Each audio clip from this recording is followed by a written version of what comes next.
Bom dia, boa tarde, boa noite, queridas e queridos do sétimo período da PUC-Ser, tudo bem? E aí, como é que estão as coisas? Vão indo nesse período de suspensão, remexido aí por temor em torno do coronavírus? Bom, espero que todos estejam bem, que eles se encontrem bem e que a situação esteja correndo da melhor forma possível, né? Pessoal, hoje nós vamos falar um pouquinho de duas questões relativas ao cumprimento de sentença, mas também aplicáveis à execução de título extrajudicial, que são o Instituto da Responsabilidade Patrimonial, que se divide entre responsabilidade primária e secundária, e também o Instituto da Penhora, que é uma categoria de extrema relevância para o desenvolvimento de qualquer atividade de cunho executivo, né? E por isso aplicável tanto ao cumprimento de sentença quanto à execução de título extrajudicial. Então, a gente está seguindo aquele rito do cumprimento de sentença na etapa do número 2, né? Já trabalhamos a petição que inaugura o cumprimento de sentença, as condutas viáveis para o executado a partir do momento em que ele é intimado para pagar, né? Terminamos na última aula de examinar a impugnação ao cumprimento de sentença. A gente vai voltar a falar de outras formas disponíveis de defesa típica e atípica para o executado, ao lado da impugnação e da exceção de pré-executividade, que nós já falamos, mas dando sequência aí, numa daquelas condutas viáveis ao executado, a gente encontra a seguinte: caso o executado não pague e também não opte pela apresentação de defesa, não apresente a impugnação ao cumprimento de sentença, o procedimento vai prosseguir para a próxima etapa, que é a realização de penhora de bens. E é dessa penhora que nós vamos falar agora, envolvendo também o Instituto da Responsabilidade Patrimonial.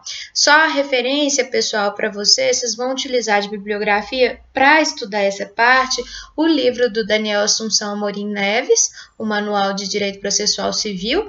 As páginas são a 1887 até 1931. Beleza?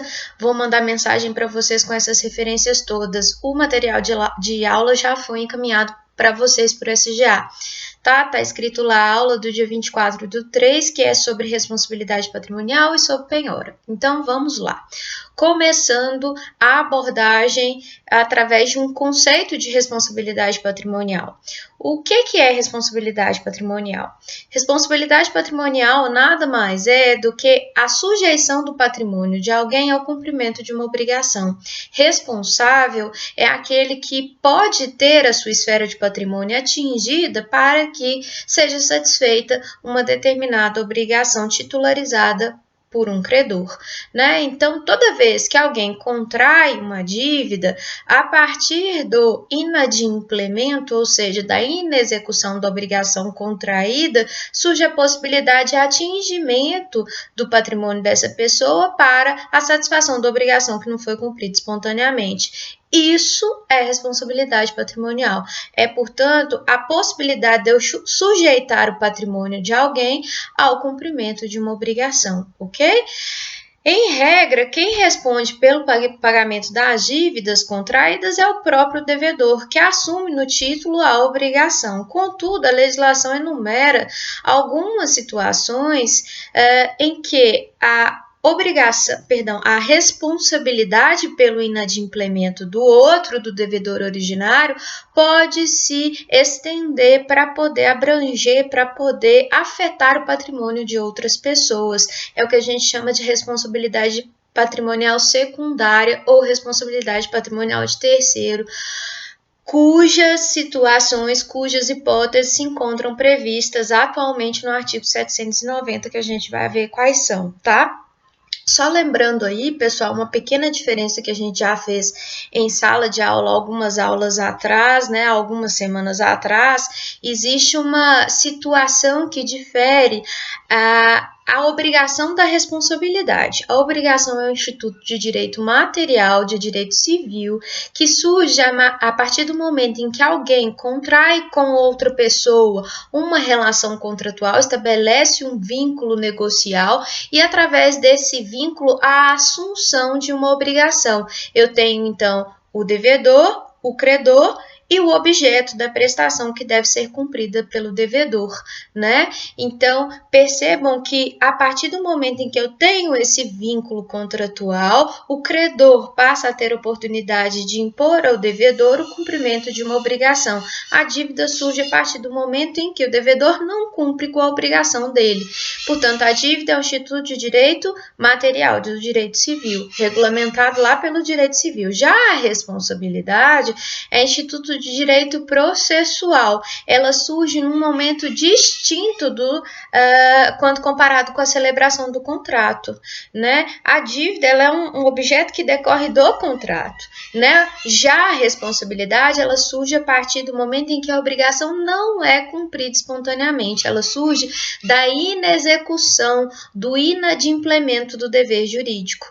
Beleza? E é um instituto de direito processual. O que nos importa aqui é a responsabilidade. E aí, mais uma questãozinha que é importante também ser notada, é que há casos em que existe dívida, mas não existe responsabilidade, e há alguns outros casos em que existe responsabilidade, mas não existe dívida. Um caso em que existe dívida, mas não existe responsabilidade. Por exemplo, dívida de jogo, dívida de objeto ilícito, né? A gente sabe que a dívida foi contraída, mas eu não posso responsabilizar patrimonialmente o devedor, já que a dívida é de objeto ilícito, né? Um outro exemplo aí que a gente vai ter de existência de dívida, mas inexistência de responsabilidade, se dá com relação às dívidas prescritas, né? A dívida existe, mas ela não é exigível. Logo, eu não posso responsabilizar patrimonialmente o devedor. Existem casos também que existe responsabilidade, mas não existe dívida por parte daquele que pode ter o seu patrimônio invadido, porque ele não adquiriu, não contraiu a obrigação primariamente. Por exemplo, é o caso do sócio no caso de desconsideração da personalidade jurídica, porque quem contraiu a dívida no primeiro momento foi a pessoa jurídica, né? E o sócio só teve seu patrimônio invadido em razão da desconsideração. É o caso do cônjuge casado em comunhão de bens, quando apenas o outro contrai a obrigação, sendo que, como existe uma presunção de que as dívidas contraídas por um dos cônjuges podem reverter em proveito da família e do casal, o outro também pode ser responsabilizado, apesar dele não ser titular originário da obrigação, né? Esses são dois exemplos aí de situações em que existe responsabilidade, mas o responsável não foi a pessoa que contraiu originariamente o vínculo de dívida, o vínculo obrigacional, a dívida, ok? Dando sequência aí, pessoal, o Instituto da Responsabilidade ele está regulado na legislação processual civil a partir do artigo 789, que vai trazer a seguinte regra: o devedor responde com todos os seus bens, presentes e futuros, para o cumprimento de suas obrigações, salvo as restrições estabelecidas em lei. Esse dispositivo ele serve para nos indicar quais são os bens que estão sujeitos à execução. A princípio, todos os bens que fazem parte do patrimônio do devedor estão sujeitos à satisfação da obrigação que foi contraída, tanto aqueles que já existiam ao tempo de celebração da dívida, ao tempo em que a dívida foi contraída, quanto aqueles que vêm a se acrescer ao patrimônio do devedor depois do inadimplemento, depois que o procedimento de execução foi ajuizado. Então, todos os bens que o devedor já possuía ao tempo da celebração do negócio que deu origem à dívida, quanto os bens futuros que vierem a se acrescer ao patrimônio do devedor após o seu inadimplemento e início do processo de execução.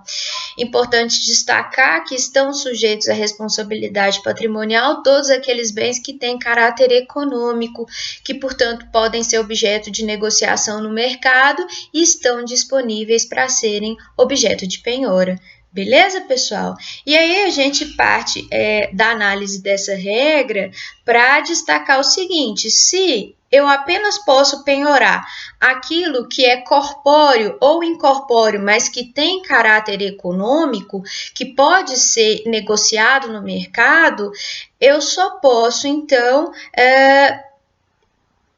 tirar do âmbito da responsabilidade patrimonial aquilo que não pode ser objeto de negociação, né? De forma que só não pode ser sujeito à execução aquilo que não pode ser objeto de penhora, né? Então, bens não sujeitos à execução são aqueles que a legislação não permite a penhora, são aqueles impenhoráveis ou que não tenham caráter econômico, bens impenhoráveis ou que não tenham caráter econômico.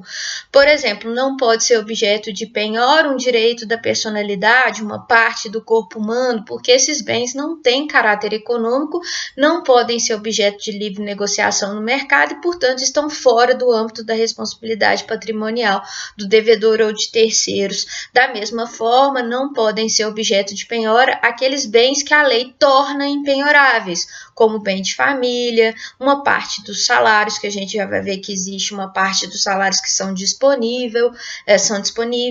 né? Caderneta de poupança até o limite de 40 salários mínimos, bens e utilidades necessárias ao exercício da atividade profissional do executado, todos esses bens, os bens de família, né? Todos esses bens, desde que cumpridas os requisitos legais, que a gente já vai colocar, as hipóteses legais, eu tenho uma restrição de penhora e, portanto, esses bens não estão sujeitos à responsabilidade patrimonial. Eu não posso sujeitar esses bens ao cumprimento da obrigação. Antes de falar propriamente, né, dos bens que podem ou não ser objeto de penhora, tendo em vista que qualquer bem que seja de propriedade do executado, sendo ele presente, ou seja, existente ao tempo em que o executado contraiu a obrigação, ou futuro, que viesse a crescer ao patrimônio do executado depois que a dívida venceu e não foi paga, né? A princípio, todo bem que tem conteúdo econômico é penhorável, né? Com exceção daquelas hipóteses previstas em lei, né? Mas antes da gente falar dela, é necessário que a gente entenda a situação da responsabilidade patrimonial de terceiros, que também é chamada de responsabilidade patrimonial secundária. Essa é o Instituto da Responsabilidade, então, pessoal, que se constitui como essa possibilidade de sujeição do patrimônio de alguém ao cumprimento de uma obrigação, ele se divide entre responsabilidade primária e responsabilidade secundária. Responsável primário é aquele que contraiu a obrigação,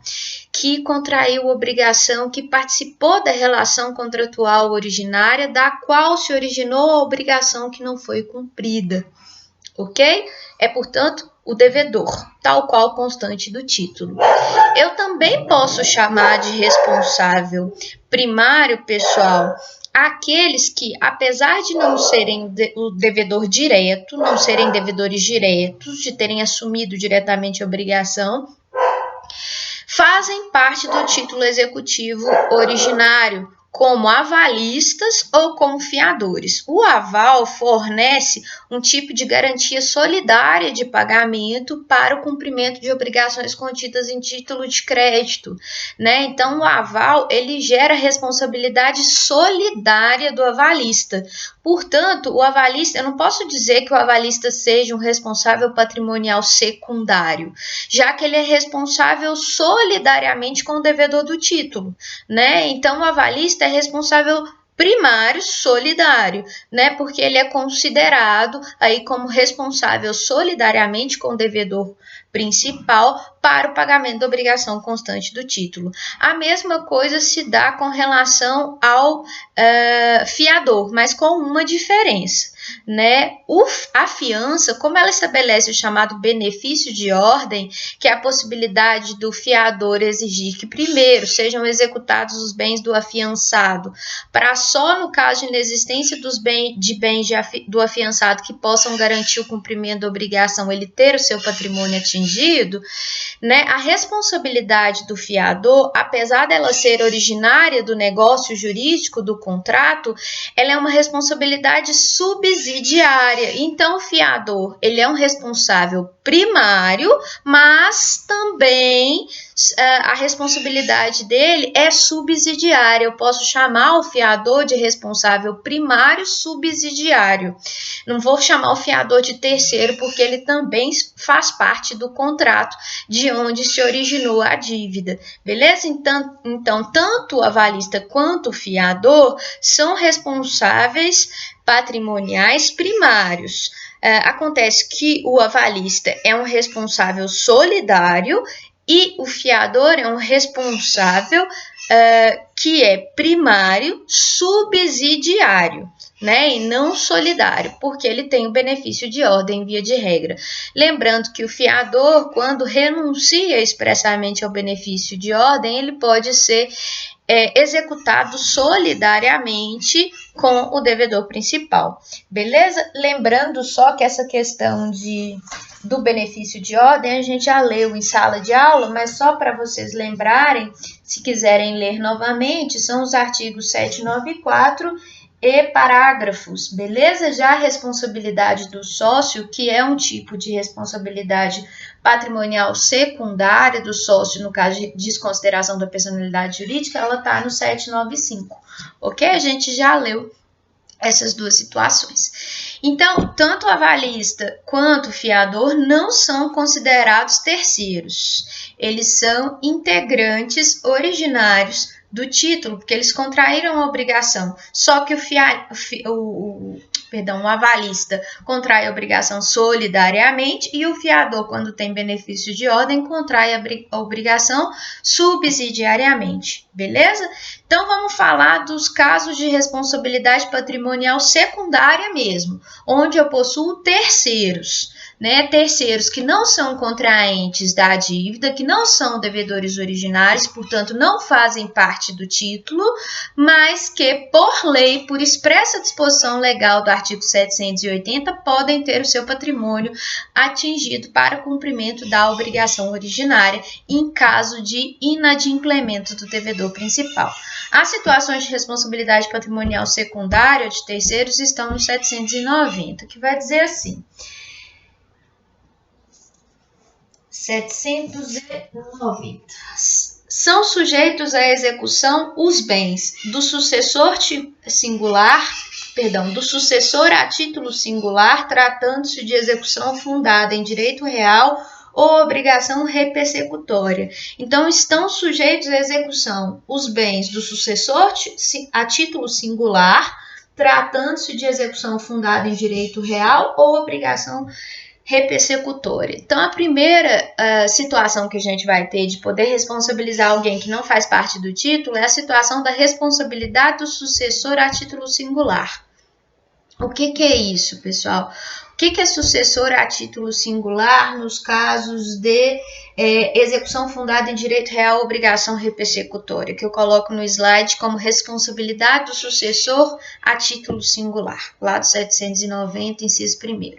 Primeiro, a gente precisa entender o que é sucessor.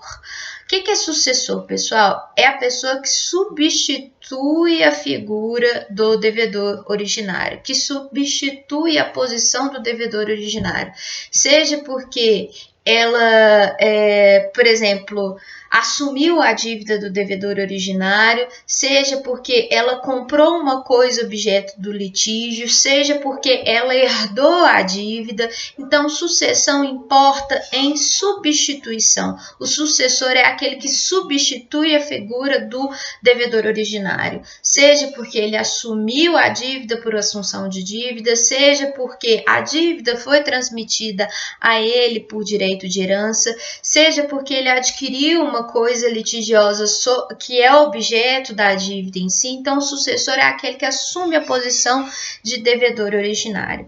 A sucessão ela pode se dar através de atos intervivos ou causa mortis. Né? A sucessão por ato intervivos ela vai ocorrer quando ocorre a assunção de crédito ou de débito, ou transferência da coisa litigiosa.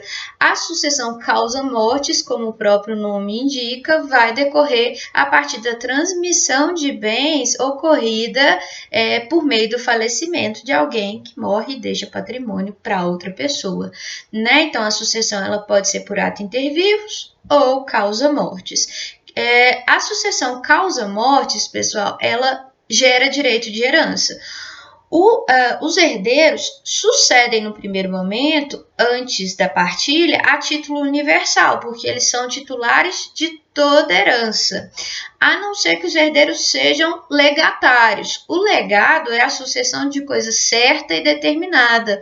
Ocorre no testamento quando alguém deixa para um dos seus herdeiros ou para uma pessoa que ele elege como sucessora dele, que não precisa ter vínculo de parentesco, uma coisa certa e determinada.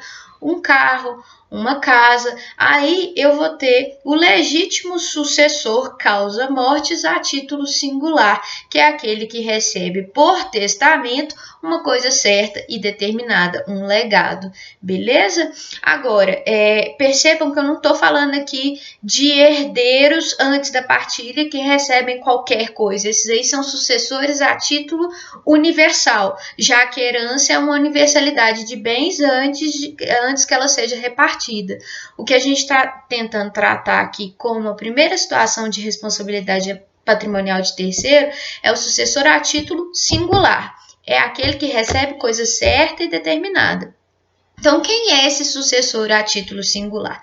Sucessor a título singular é aquele que recebe por herança um bem certo e determinado, ou seja, um legatário, ou então aquele herdeiro que recebeu tal coisa certa e determinada, um apartamento, uma casa, um carro, depois de já realizada a partilha. Essa é a sucessão causa mortis, em que esses herdeiros vão receber coisas certas e determinadas, e por isso a título singular.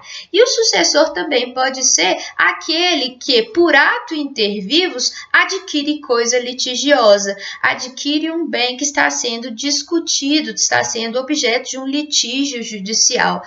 Exemplo, imaginem que eu ingresse com uma ação de reivindicação de propriedade, querendo retomar umas terras que hoje estão na posse da Natana, né? Então, eu estou reivindicando a propriedade de uma determinada terra que está sob a posse da Natana. Estou dizendo que aquela terra é minha e eu quero retomar a posse que está sendo exercida pela Natana, alegando que eu sou proprietária daquilo. Beleza? Só que a Natana, mesmo sabendo da existência do litígio, vende essas terras que estão sob a posse dela para a Norma.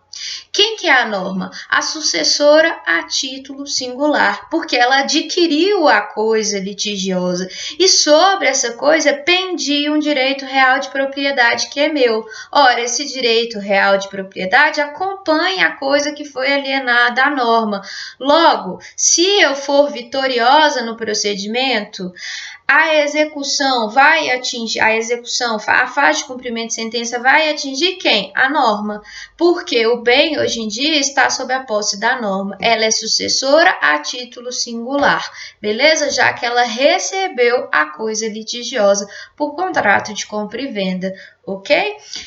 Direito real, vocês já sabem o que é, são aqueles lá do 1225 que tem como características a oponibilidade erga omnes, a incidência sobre objeto certo e determinado e a determinação do sujeito passivo. Além disso, o direito real tem o direito de sequela, né, acompanha a coisa. A obrigação repersecutória, a qual faz referência o artigo 790, inciso 1º, é a obrigação que acompanha a coisa, obrigação de entrega de coisa. Obrigação repersecutória significa obrigação de entrega de coisa. Então, qualquer ação que discuta direito real sobre coisa, ou ação que tenha por intuito a entrega de uma coisa, se essa coisa é alienada por um terceiro, esse terceiro vai ser o sucessor a título singular, que, portanto, vai ter a coisa atingida em seu patrimônio, beleza? Por isso, ele pode ser responsabilizado no procedimento de execução. Um outro exemplo muito simples. Imagine que eu e o Rafael estejamos nos divorciando e que a gente, durante o nosso casamento, tenha contraído um apartamento, por exemplo. Esse apartamento hoje em dia está sob a minha posse. Contudo, no nosso divórcio, o Rafael pleiteia que na partilha o bem fique com ele. Apesar de, né, o nosso divórcio ainda não ter sido resolvido, eu pego e vendo esse apartamento para a Thaís. A Thaís hoje, então, comprou este apartamento que é meu. Só que ele está sob litígio e tem uma obrigação repersecutória, uma obrigação de entrega da coisa ainda pendente de discussão judicial sobre aquele bem. Se a Thaís compra, ela é sucessora a título singular. E aí, o que acontece se a sentença nesse processo de divórcio for favorável ao Rafael? A Thaís vai ter que entregar a coisa ao Rafael, porque é ela que vai ter o patrimônio atingido, mesmo que não seja devedora originária do título, ok? Já que eu e o Rafael que fazemos parte da ação de divórcio. Beleza, pessoal? É isso. Então, sucessor a título singular é aquele que sucede a figura do devedor originário porque ele adquire coisa litigiosa, basicamente, ou então porque ele recebe coisa litigiosa por ato causa mortis, porque alguém morreu e deixou a coisa litigiosa para os seus herdeiros. Os herdeiros, então, vão ter o patrimônio atingido só com relação à coisa que foi repassada a eles. Beleza? Segunda hipótese de responsabilidade patrimonial de terceiro. Estão sujeitos à execução os bens dos sócios nos termos da lei. Aí a gente junta o inciso 2º com o inciso 7º, que vai dizer que também estão sujeitos à execução os bens do responsável nos casos de desconsideração da personalidade jurídica. Bom, nós já vimos, pessoal, que os sócios, via de regra, não respondem pelas dívidas contraídas pela pessoa jurídica. Via de regra, é a empresa que deve responder com patrimônio empresarial pelas dívidas contraídas por ela, né? Apenas excepcionalmente nos casos de desconsideração motivados por abuso de direito, inatividade empresarial, má administração, fraude, confusão patrimonial, dentre outras possibilidades, é que os sócios, nos casos de responsabilidade limitada e sociedade anônima, é que podem ter o seu patrimônio atingido. Contudo, pessoal, a que faz referência o inciso 2º, ao dizer que os sócios podem ter o seu patrimônio atingido no caso de dívidas empresariais, de dívidas da empresa. Ele trata das situações de sociedades que não têm a regra da limitação de responsabilidade patrimonial dos sócios, que são a sociedade em nome coletivo, prevista no artigo 1139 do Código Civil, a sociedade em comandita simples com relação ao sócio comanditado, é o que está previsto no 1045 caput do Código Civil, é o caso das sociedades irregulares e sociedades de fato, previstas no 990 do Código Civil, é o caso também das sociedades simples, que são as sociedades não empresárias, e também das EIRELIs, né, das sociedades individuais. Nesses casos, pessoal, todas essas sociedades não são regidas pela regra da responsabilidade patrimonial limitada dos sócios. Logo, o patrimônio dos sócios se confunde com o da empresa. É por isso que os sócios podem aí, mesmo que não tenham contraído sua obrigação, serem terceiros atingidos pelo descumprimento da obrigação pela empresa, né? Então, eles podem ter o seu patrimônio atingido quando fizerem parte dessas sociedades. Em nome coletivo, se for sócio comanditado na sociedade em comandita simples, nas sociedades irregulares ou sociedades de fato, nas sociedades simples e nas EIRELIs. Nesses casos, sócios podem ter o seu patrimônio atingido. Beleza? Independentemente de desconsideração. Nos demais modelos societários, em que existe a regra da limitação de responsabilidade dos sócios, eles só podem ter o seu patrimônio atingido nos casos de desconsideração. E quais são as hipóteses legais que motivam a desconsideração? Eu vou ter aí duas teorias que dão assento à possibilidade de desconsideração. A chamada teoria menor, que é aplicável às situações de relação de consumo, às situações que versam sobre dano ambiental e também é eventualmente aplicada, apesar de não ter regra específica, às situações do processo do trabalho, relações trabalhistas, tá? A teoria maior da desconsideração da personalidade jurídica se aplica a situações, a relações cíveis em geral que não se enquadrem nessas três categorias que eu elenquei aqui como primeira hipótese amparada na teoria menor. A teoria maior da desconsideração está prevista no artigo 50 e ela prevê que é possível a desconsideração caso a empresa atue com fraude, abuso de direito ou confusão patrimonial, né? Também existe teoria maior da desconsideração da personalidade jurídica no artigo 28 caput do Código de Defesa do Consumidor, que possibilita a desconsideração caso haja, além de fraude, abuso de direito ou confusão patrimonial, também a desconsideração no caso de má administração, desvio de finalidade ou má administração, inatividade provocada por má administração. Percebam que são hipóteses muito difíceis de serem configuradas. É difícil da gente comprovar abuso de direito, fraude, desvio de finalidade, né, confusão patrimonial. São situações muito específicas que exigem um ônus de prova quase que impossível de ser desincumbido por parte de quem requer a desconsideração. Por isso, teoria maior. Né? A teoria maior, repetindo, é aplicável a todas as situações cíveis que não se enquadrem em relação de consumo, dano ambiental nem direito do trabalho. Nessas três situações, eu vou aplicar a teoria menor prevista no parágrafo 5º do artigo 28, do Código de Defesa do Consumidor, que não exige nada além do fato da pessoa jurídica se constituir obstáculo para ressarcimento do crédito do consumidor ou do trabalhador ou daquele lesado por dano ambiental, né? Então, percebam que não se exige nada além do descumprimento da obrigação com insuficiência patrimonial por parte da empresa, né? Nesses casos de desconsideração, pessoal, para que haja efetivo atingimento do patrimônio dos sócios, é necessário que ocorra a instauração do incidente de desconsideração da personalidade jurídica. O incidente de desconsideração nada mais é do que uma medida processual que vai permitir que os sócios tenham a oportunidade de se defender antes do seu patrimônio ser atingido por dívidas da empresa, beleza? E os sócios, ao se defender, vão dizer que ou existe, por exemplo, patrimônio por parte da empresa que pode ser atingido, ou que não é o caso de um motivo que justifica a desconsideração. Fato é que eles vão ter a oportunidade de se defender nesse incidente.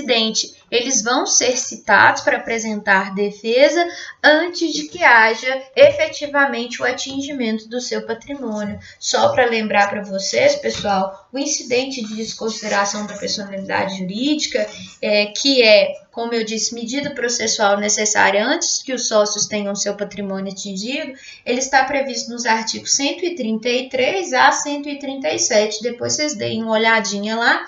Ele não pode ser, a instalação dele não pode ser autorizada de ofício, né, ordenada de ofício pelo juiz, ela tem que se dar mediante requerimento da parte prejudicada ou do Ministério Público, e ela vai conferir oportunidade de defesa para os sócios. Bom, independentemente disso, né, o sócio, a partir do momento em que ele tem o seu patrimônio atingido, ele é um terceiro e ele tem o direito de se defender aí, alegando que não é um motivo para poder se responsabilizá-lo, né? Mas de toda forma, ele é um terceiro e por isso responsável patrimonial secundário. O Código estabelece uma outra hipótese ainda de responsabilidade patrimonial secundária, pessoal, que é a hipótese do inciso terceiro. Ele diz assim: são sujeitos à execução os bens do devedor, ainda que em poder de terceiros. Na verdade, essa hipótese do inciso terceiro é uma hipótese bem boboca. Não, o devedor ele não é um terceiro. Aqui existe uma hipótese que faz referência a uma situação de atingimento do patrimônio do próprio devedor, só que esse patrimônio está em poder de terceiro. Por exemplo, eu sou devedora de uma determinada obrigação, da qual a Júlia é credora, a Júlia ingressou com uma ação de execução contra mim, eu não paguei, ela está procurando patrimônio meu e descobre que existe um imóvel da minha propriedade alugado para o Gustavo. Bom, o Gustavo não tem nada a ver com a dívida, só que eu sou devedora e tenho um imóvel meu com o Gustavo, sob a posse do Gustavo. O imóvel que está alugado pelo Gustavo pode ser atingido perfeitamente, já que ele é de minha propriedade. Então, percebam, aqui eu não tenho necessariamente o envolvimento de um terceiro responsável.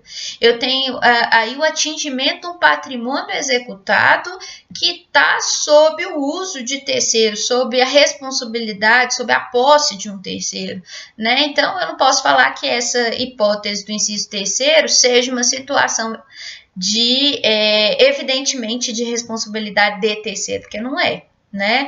Então, isso aqui é uma atecnia cometida pelo Código de Processo Civil. Essa hipótese nem deveria estar aqui, porque eu não estou penhorando bem de terceiro, eu estou penhorando bem do executado que está em poder de terceiro. Não é hipótese de responsabilidade patrimonial secundária essa do inciso terceiro, beleza? O inciso quarto, pessoal, vai colocar assim: são sujeitos à execução os bens do cônjuge ou companheiro nos casos em que os seus bens próprios ou de sua ameação respondem pela dívida. A gente já falou dessa questão da possibilidade de penhorar bens de cônjuge alheio à execução nos casos em que esses sejam casados em regime de comunhão de bens. Dissemos que, tanto no caso do casamento quanto no caso da união estável, o regime de bens aplicável, via de regra, por lei, é o regime da comunhão parcial. Isso implica na existência de uma presunção no sentido de que as dívidas adquiridas por um cônjuge revertem em proveito da família do casal. De forma que é possível que mesmo aquele que não tenha contraído a obrigação seja vítima de um processo de execução. E aí, se isso vier a ocorrer, o cônjuge alheio à execução, ou seja, que não é titular originário da obrigação e que teve o seu patrimônio atingido, ele pode se valer dos embargos de terceiro a fim de defender seus bens próprios ou de sua ameação, alegando e comprovando que as dívidas não surtiram qualquer tipo de benefício para ele, nem para a família, nem para o casal como um todo, né? Que as dívidas não reverteram em proveito dele nem da sua família. Ok, pessoal? Então, no regime da comunhão de bens, e aí vale para comunhão parcial, total e também participação final dos aquestos, o cônjuge que não se beneficiou da dívida contraída pelo outro, ele pode se defender, alegando que a dívida não reverteu em proveito dele, nem da família dele, beleza? Mas ele pode ter o seu patrimônio atingido? Pode. Ele só não vai ter seu patrimônio atingido e vai ser totalmente excluído de qualquer tipo de execução quando ele for casado em regime de separação separação, legal ou convencional, que aí há realmente uma separação patrimonial completa e absoluta. Né? Nos casos de participação final, comunhão universal ou comunhão parcial, que importam em comunhão dos bens adquiridos na constância do casamento, pode haver atingimento do patrimônio, devendo o cônjuge se defender por meio de embargos. Beleza, pessoal? Aqui, só uma observação, os artigos 1643 e 1644 vão colocar que dívidas contraídas para a economia doméstica ou empréstimos que sejam contraídos para aquisição de coisas, ainda que celebrados por um dos cônjuges, importam em responsabilidade do outro. Então, o outro é responsável primário e não secundário nas hipóteses do 1643 e 1644 do Código Civil, ok? Essas são hipóteses em que o cônjuge que não contraiu obrigação pode ser responsabilizado patrimonialmente, independentemente de prova de que a dívida reverteu em benefício da família ou do casal, ok? Nas demais hipóteses de dívidas adquiridas exclusivamente por um dos cônjuges que não tem nada a ver com a economia doméstica, compete àquele que não contraiu a dívida, mas que teve o seu patrimônio atingido, como eu disse, opor embargos para demonstrar que ele não se beneficiou da dívida diretamente, nem que ela teve qualquer benefício para a família ou para o casal. O STJ, pessoal, tem um entendimento no sentido de que, nesses casos, pode o cônjuge alheio que teve o seu patrimônio atingido, a partir do momento em que ele toma conhecimento da penhora através da intimação no processo de execução ou no cumprimento de sentença, ele pode se valer tanto de embargo de terceiro quanto de embargos de execução. Existe uma aplicação da regra da fungibilidade aí. O meio adequado é embargo de terceiro, porque ele é um terceiro, né? Um terceiro que teve seu patrimônio atingido. Mas existem autores e jurisprudência do STJ dizendo o seguinte: se ele, ao invés de embargo de terceiro, opõe embargos de execução ou mesmo cumprimento de sentença, ou mesmo impugnação ou cumprimento de sentença, no caso de cumprimento de sentença e não execução de título extrajudicial, não tem problema não. Porque a partir do momento em que ele é intimado da penhora e se defende, ele se torna parte no processo de execução. E a forma de defesa típica da parte é embargos de execução, se tratar de título executivo extrajudicial, ou impugnação ao cumprimento de sentença, se tratar de cumprimento de sentença. Então, se o cônjuge errar e, ao invés de embargo de terceiro, opor embargo de execução ou impugnação, tem problema? Não, não tem problema não. Beleza? O STJ aplica a regra da fungibilidade aí, recebendo os embargos de execução e a execução ou impugnação como se o cônjuge alheio à execução fosse efetivamente parte. Lembrando que os embargos de terceiro eles são muito mais viáveis do que, por exemplo, a impugnação, uma vez que na impugnação eu tenho contraditório limitado e nos embargos de terceiro eu não tenho. Beleza? Uma última informação ainda com relação ao cônjuge alheio à execução que tem o seu patrimônio atingido é o seguinte: o STJ ainda tem entendimento de que compete ao credor, ou seja, ao exequente, demonstrar que o cônjuge alheio à execução teve a dívida revertida em proveito dele. Então, o ônus da prova é do executado e não do cônjuge terceiro que teve o seu patrimônio atingido. Não é ele, cônjuge embargante, terceiro atingido, que tem que comprovar que ele não se beneficiou. É o exequente que promoveu a ação de execução que tem que demonstrar que a dívida reverteu em proveito do cônjuge que teve o seu patrimônio atingido, mas que não é devedor originário do título. Beleza, pessoal? A jurisprudência majoritária do STJ trabalha com esse entendimento aí que tem sido dominante, Tem entendimentos em sentido contrário? Existem vários entendimentos em sentido contrário, dizendo que a presunção de reversão em proveito, ela importa em ônus da prova do embargante, do cônjuge. Contudo, o entendimento dominante é de que o credor exequente que tem que demonstrar que a dívida beneficiou o cônjuge alheio à execução que teve o seu patrimônio atingido, ok? E aí, só se lembrem também da questão de que, mesmo que o cônjuge que teve o seu patrimônio atingido oponha embargos de terceiro e demonstre que ele não se beneficiou da dívida adquirida pelo outro, se tratar de penhora incidente sobre bem imóvel, como o cônjuge devedor tem a parte dele ali nesse bem imóvel, a penhora ela não vai ser cancelada como um todo. O bem ele vai à venda, ele vai ser avaliado primeiro. A partir do momento que ele é avaliado, a gente calcula a meação do cônjuge não devedor. O bem é vendido e com o produto da venda eu retiro 50% do valor da avaliação para pagar o cônjuge não devedor que foi vencedor nos embargos de terceiro. Essa é a regra do 843 que a gente já estudou uma série de vezes em sala, ok?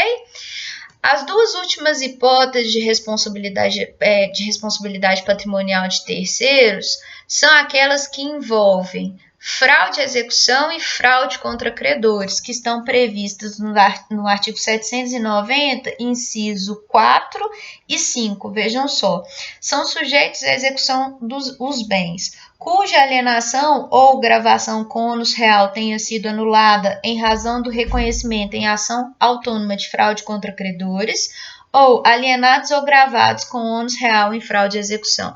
Essas duas situações de fraude eu vou dar na próxima aula, tá, pessoal? A gente vai caminhar mais um pouquinho nessa, para tratar de outras questões, mas as fraudes, por serem situações muito específicas, né, que vão gerar possibilidade de responsabilização patrimonial de terceiros adquirentes, de pessoas que adquiriram bens vendidos, alienados ou doados com fraude, né? A gente vai falar mais especificamente na aula que vem. Então, marquem com asterisco aí essa hipótese número 5 do slide de vocês, que se refere ao artigo 790, incisos 5 e 6, beleza? 5, que vai tratar de fraude à execução, e 6 de fraude contra credores. A gente volta nessa situação na próxima aula, beleza? Por fim, para encerrar nossa aula, a gente precisa falar um pouquinho de penhora. O que é a penhora, pessoal? Ela é um ato preparatório da fase de expropriação. É um ato executivo que afeta determinado bem, permitindo a sua posterior expropriação. Portanto, a penhora ela não é um ato que retira patrimônio, ela é um ato de garantia que prepara o procedimento de execução para a próxima fase, que é a fase de retirada de bens, que se dá a partir da adjudicação, da alienação particular ou da alienação pública. Ela é um ato preparatório que sujeita o bem penhorado ao cumprimento da obrigação objeto da execução. Ela afeta, ela sujeita o bem à atividade executiva, portanto, ela é um ato de garantia. A penhora tem por objetivo determinar que sobre o bem penhorado se realize a expropriação. Ela fixa o bem à ação executiva, ela sujeita o bem à ação executiva, né, aos atos de expropriação que vão ser praticados posteriormente. Portanto, repetindo, a penhora é um ato de preparação de garantia que sujeita o bem penhorado ao cumprimento da obrigação, objeto da ação de execução, objeto da atividade executiva, ok? Quais são os efeitos da penhora? A penhora provoca a ineficácia relativa dos atos de disposição. O que significa isso? Significa que a partir da penhora, como aquele bem fica vinculado, afetado, sujeito ao processo de execução, se ele for vendido ou doado, a pessoa que vende ou doa pratica fraude à execução. E, portanto, existe uma ineficácia do ato de alienação ou de doação por parte do executado. Se ele teve o patrimônio dele penhorado, aquele patrimônio fica sujeito ao processo de execução. Isso significa que ele é a garantia de pagamento que o credor da obrigação tem, que o autor da ação de execução, que o exequente tem para pagamento, tem de que ele vai receber. Portanto, se esse bem for alienado, se ele for doado, essa alienação ou essa doação são ineficazes, ou seja, não tem efeito com relação ao exequente, e por isso ineficácia relativa. Beleza? Eu não impeço a venda, só que eu digo, venda ocorrida é venda com fraude e, portanto, ineficaz em relação ao exequente originário. Beleza? Eu não impossibilito a venda, mas eu torno a venda ineficaz em relação ao exequente, já que é o exequente que tem a garantia de pagamento, ele tem prioridade sobre todas as outras pessoas. Beleza? A penhora provoca ainda a reorganização da posse. Como assim reorganização da posse? A partir da penhora, o bem fica sujeito ao processo de execução, fica sujeito à atividade executiva.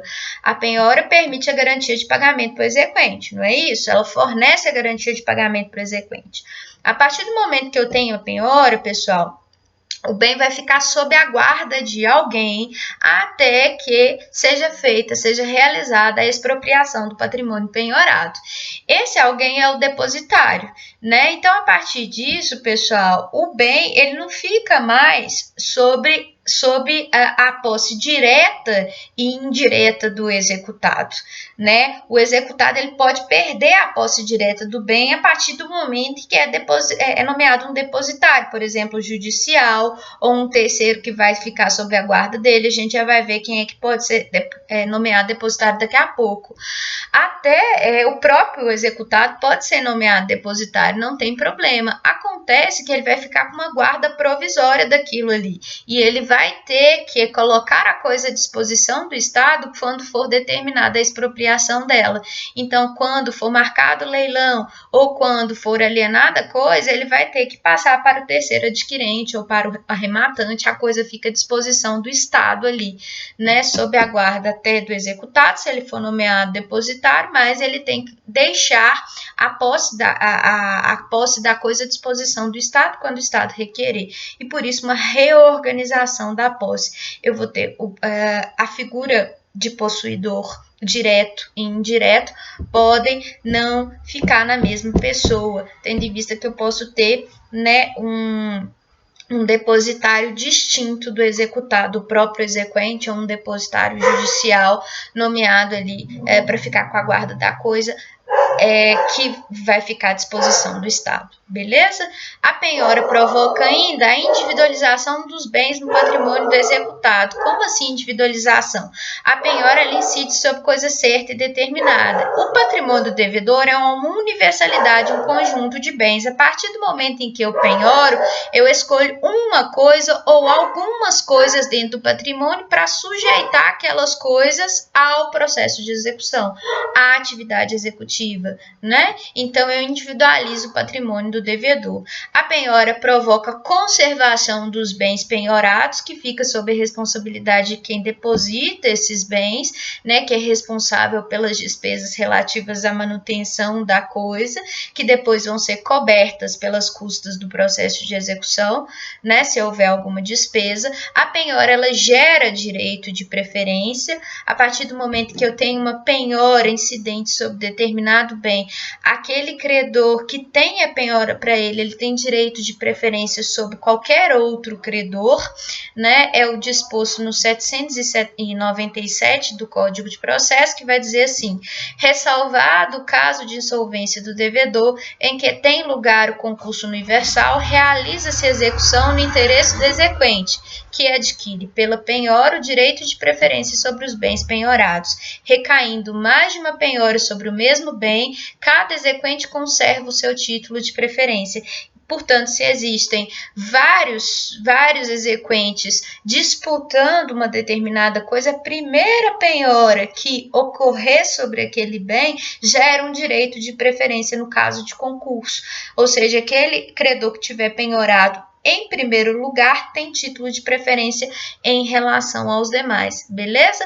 E a gente vai ver que esse título de preferência é gerado a partir do momento em que eu tenho termo ou auto de penhora devidamente redigido, né? Pelo oficial de justiça ou pelo escrivão. Eu não preciso que esse termo ou esse auto de penhora sejam levados a registro para que a penhora gere título de preferência, perdão.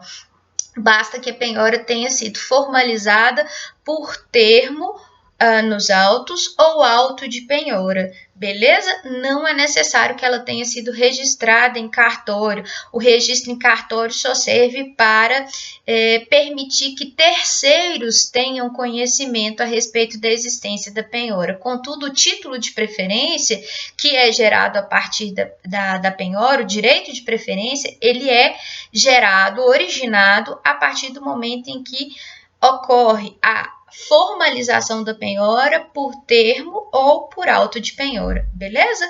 E a penhora, por fim, tem como efeito o desencadeamento da técnica expropriatória. Ela é um ato preparatório da fase de expropriação, que vai importar em futura avaliação para depois ou adjudicação, ou alienação particular, ou alienação pública.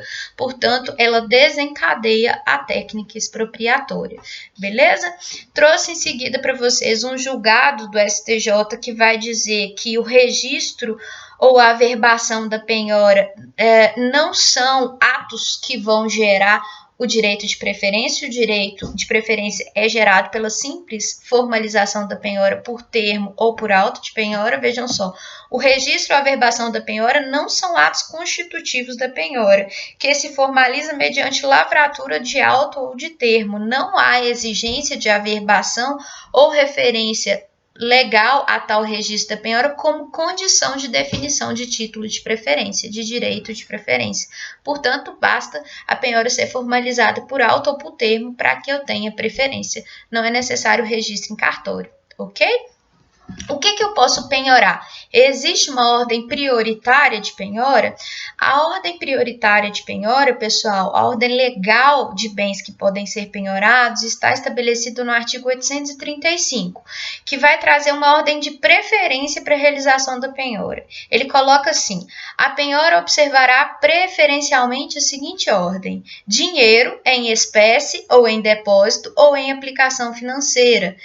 Ou aplicação em instituição financeira, perdão. Então, esse artigo ele coloca como bem que prioritariamente deve ser penhorado dinheiro, né? Seja o dinheiro em espécie, ou depósito, ou aplicação em instituição financeira. Então, preferencialmente deve ser penhorado o quê? Dinheiro. E tem uma forma específica de se penhorar dinheiro, que é a possibilidade de realização de penhora eletrônica por via do convênio Bacen-Jude, prevista lá no 854, que a gente vai falar daqui a pouquinho. Por que a penhora em dinheiro é absolutamente relevante e muito importante, pessoal? Porque a penhora em dinheiro, ela promove a satisfação quase que imediata do exequente e o encerramento da atividade executiva, né? O processo termina rápido, caso haja penhora em dinheiro, porque eu não vou ter fase expropriatória, eu não vou ter que retirar patrimônio do executado. Logo, a penhora em dinheiro, ela provoca o encerramento da atividade executiva com muito mais celeridade, rapidez e economia processual do que a penhora de bens. Na penhora de bens eu vou ter que ter avaliação, vou ter que ter a tentativa de adjudicação, de alienação particular, de pública, as cartas e etc. Vai demorar muito, é muito dispendioso, oneroso, moroso para o executado. Então é melhor penhorar dinheiro, porque tira o dinheiro e pronto, acabou o processo de execução. Ele se encerra com a expedição de um alvará para o exequente se não tiver nenhuma impugnação para ser resolvida. Então, prioritariamente, eu devo penhorar dinheiro. Agora, se não houver possibilidade de penhorar dinheiro, eu posso penhorar títulos da dívida pública da União, títulos e valores mobiliários com cotação no mercado, veículos de via terrestre, bens imóveis, móveis em geral, semoventes, navios e aeronaves, ações e cotas de sociedades simples ou empresárias, percentual de faturamento de empresa, pedras e metais preciosos, direitos aquisitivos derivados de promessa de compra e venda ou de alienação fiduciária em garantia e outros direitos, como, por exemplo, direitos autorais, né, que também geram lucro e, portanto, podem ser penhorados.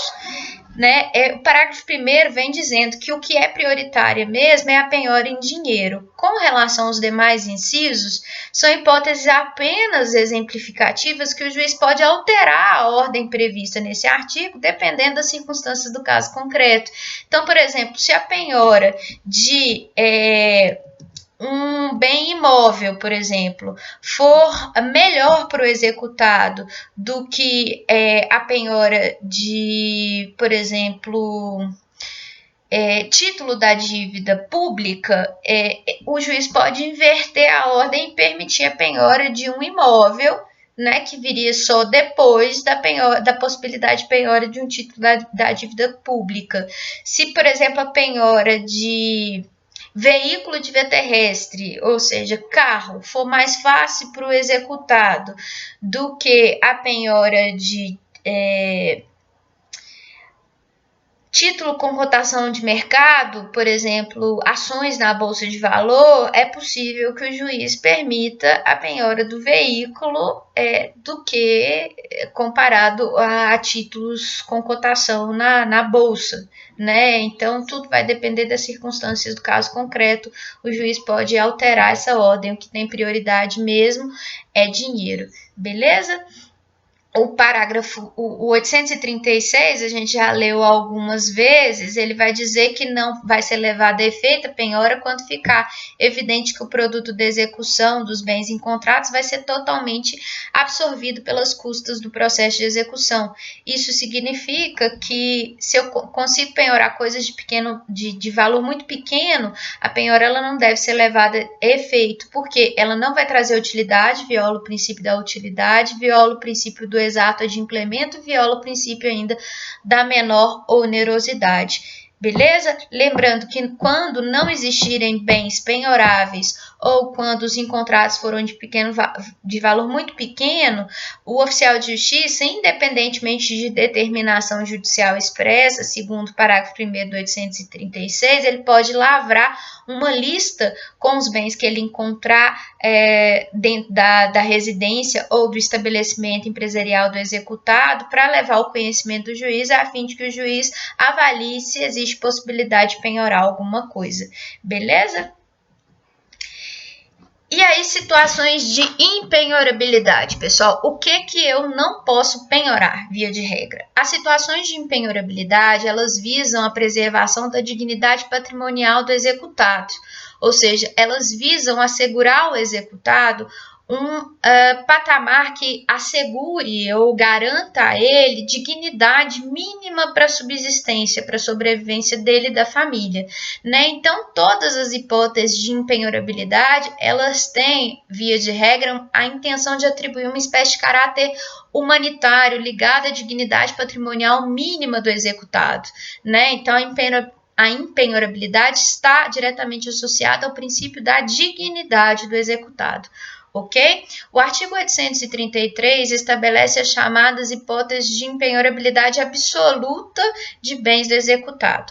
Só que essa expressão impenhorabilidade absoluta, ela tem que ser observada, examinada com muitas reservas. Por quê? O próprio 833 ele vai estabelecer uma série de situações de flexibilidade que, mesmo diante dessas situações do 833, permitem, em algumas ocasiões, a penhora desses bens, né? Então, é possível você flexibilizar esse rol de impenhorabilidades, ainda que a doutrina diga que são bens absolutamente impenhoráveis. A própria legislação coloca exceções que permitem a penhora desses bens. Então, é uma impenhorabilidade com condicionamentos, tendo em vista que algumas situações são absolutamente flexíveis. É o que a gente vai ver aqui. Vejam só, o 833 diz o seguinte: são impenhoráveis os bens inalienáveis e os declarados por ato voluntário não sujeitos à execução. O que são esses bens inalienáveis? São aqueles doados ou alienados com cláusula de inalienabilidade, que vem geralmente acompanhada de cláusula de impenhorabilidade, indisponibilidade e incomunicabilidade. São cláusulas bastante comuns em testamento pessoal ou em contratos de doação, beleza? Nesses casos, como a coisa não pode ser objeto de disposição, ela não pode ser vendida, ela não se comunica com o cônjuge ou com o companheiro, né? Ela não pode ser doada, ela é inalienável, indisponível, impenhorável, o que não pode ser objeto de negociação não pode ser objeto de penhora. E por isso, quando o bem estiver gravado com uma dessas cláusulas, ele também não pode ser objeto de penhora, ok? Lembrando que esses bens gravados com cláusulas de inalienabilidade não sujeitos à execução, né? Gravados com essa cláusula e, portanto, não podem ser sujeitos à execução, essa cláusula ela não vale se, por exemplo, ela foi instituída por ocasião de um testamento e o morto deixou dívida. Para pagar a dívida do decujus, do morto, não prevalece essa impenhorabilidade. Eu posso atingir o bem inalienável que foi gravado com cláusula de inalienabilidade se for para pagar a dívida do falecido, beleza? E se a cláusula foi inserida pelo falecido em testamento, ok? São impenhoráveis ainda, segundo o disposto no inciso 2º. Os móveis, os pertences e utilidades domésticas que guarnecem a residência do executado, salvo de elevado valor, que ultrapassem as necessidades comuns correspondentes a um padrão médio de vida.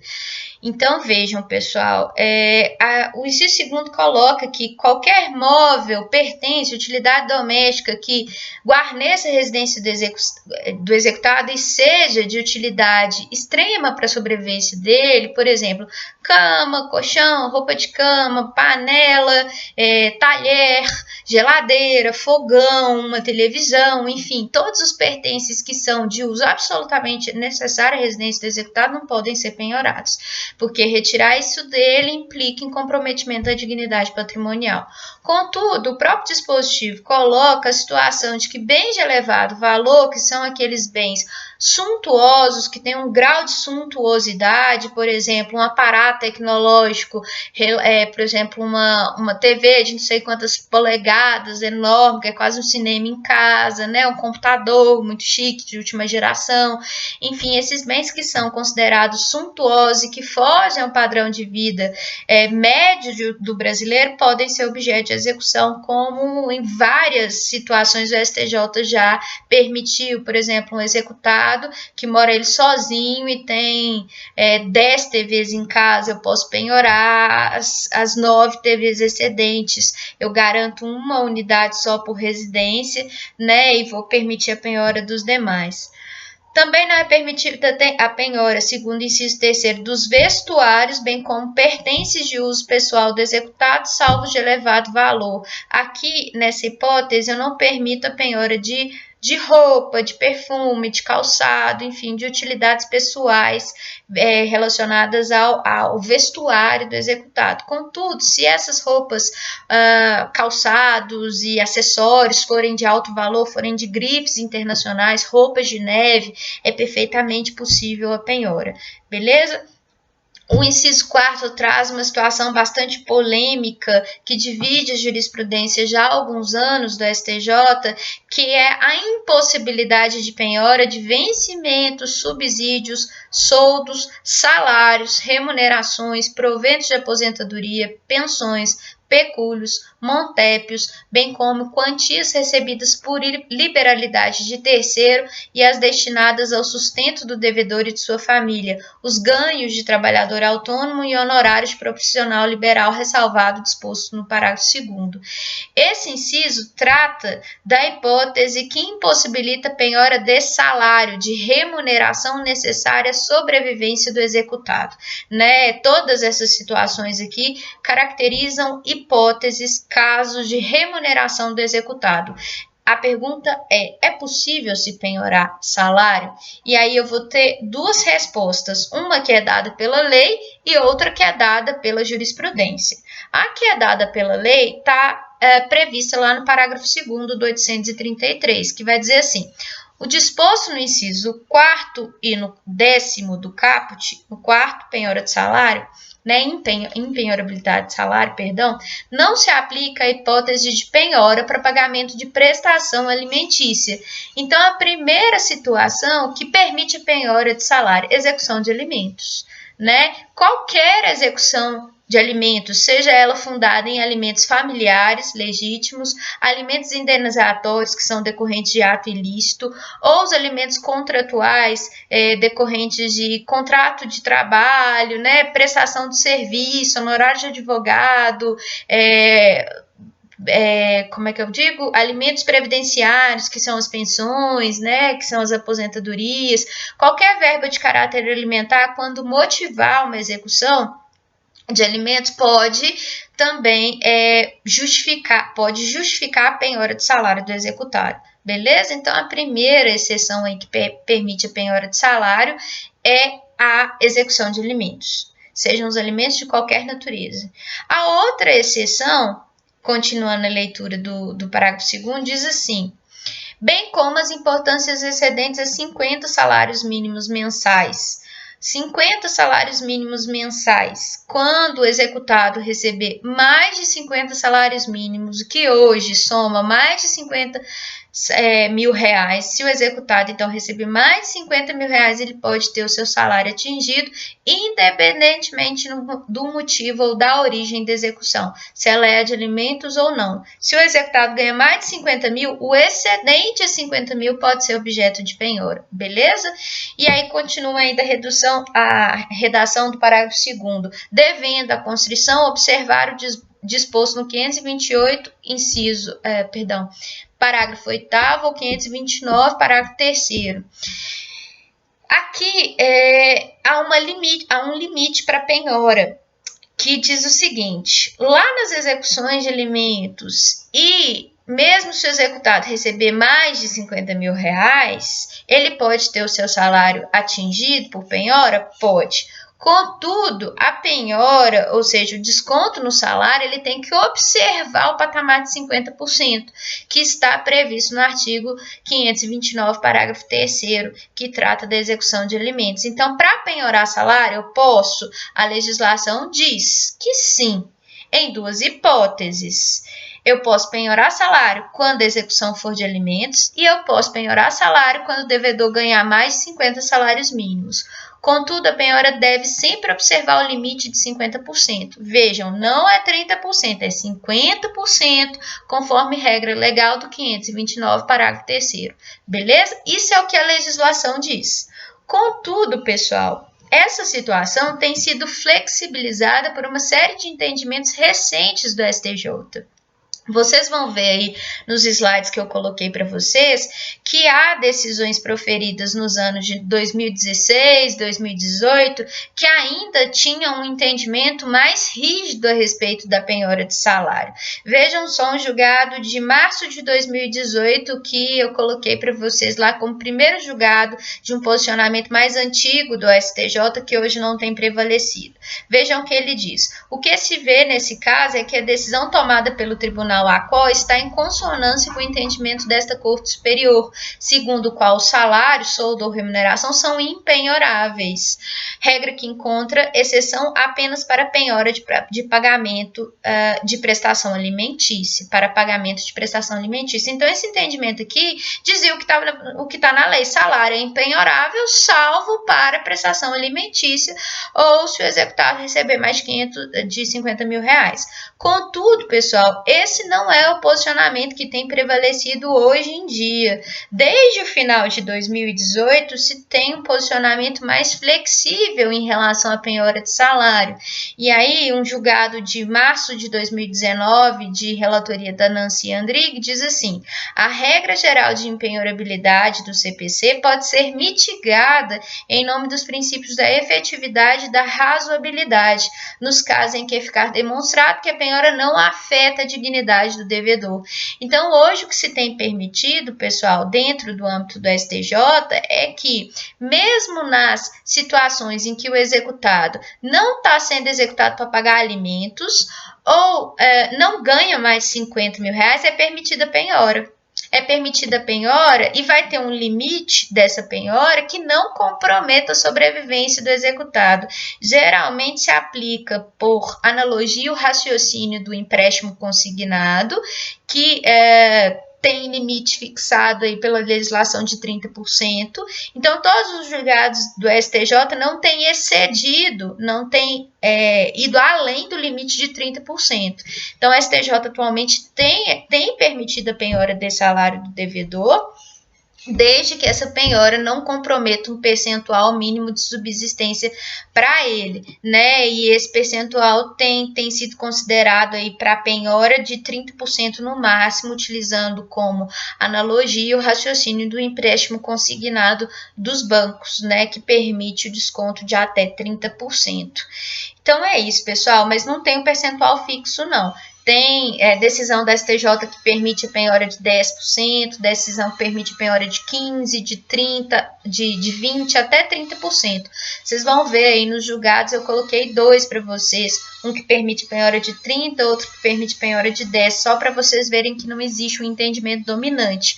O posicionamento dominante é no sentido apenas de que é possível a penhora, sim, fora das hipóteses já autorizadas em lei, ou seja, eu permito a penhora de salário em qualquer tipo de execução, ainda que o devedor não ganhe mais de 50 salários mínimos, ele pode ganhar um salário mínimo, desde que eu permita um desconto que não vai comprometer a subsistência do executado.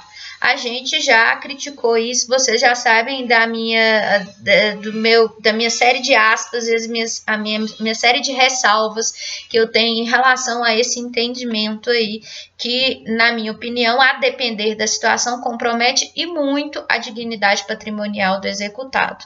Mas, enfim, é uma questão que tem ficado na absoluta discricionariedade dos membros do nosso judiciário, né?